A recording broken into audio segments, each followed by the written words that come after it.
Well, good morning. Here we are. We're in our basements. We're at home. We're still isolating. I know some of you actually might be getting back to work now. We have been told we can get back to our building in 2021. Work from home has never been so mandated. Want to talk about the We scandal, which continues to grind on. There were some interesting documents that came out this week, and I thought they were intriguing. And the thing about the documents is that they actually give the prime minister some good news. They don't give him a lot of good news, but they give him some good news.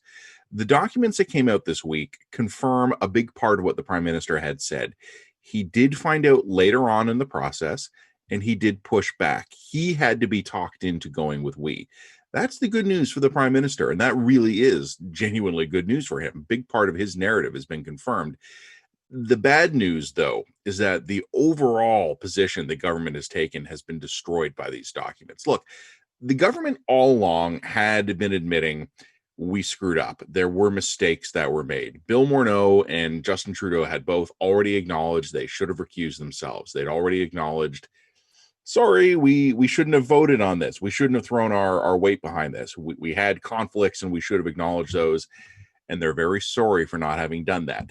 Chrystia Freeland, the new finance minister, had already said herself, yeah, we screwed that one up. We're sorry. On behalf of cabinet, I apologize.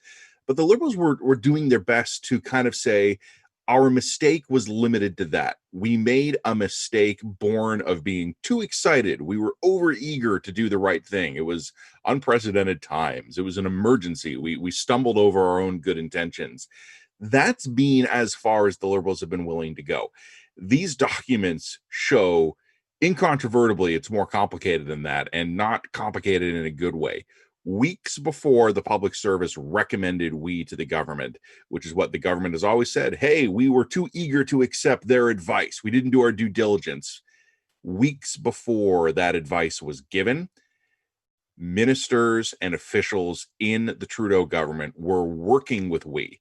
So, yeah, it's true that the public service recommended we and that the government accepted that recommendation. What they hadn't told us was that the government helped craft the recommendation, that bureaucrats and officials within the Trudeau government, including cabinet ministers or their staff, were actively involved in coming up with the proposal. The entire Liberal defense has been, yeah, look, we screwed up. We didn't slow down and take a deep second breath before we approved the proposal we were given. That excuse, that defense doesn't work when your government drafted the plan. The entire idea behind the Liberal defense is that it was the public services idea and the government was just too trusting.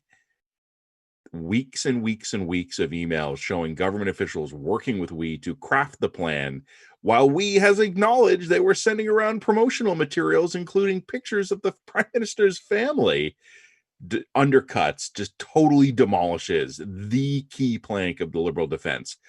It's good news personally for the prime minister in a very narrow sense. His own personal recollection has been confirmed by this.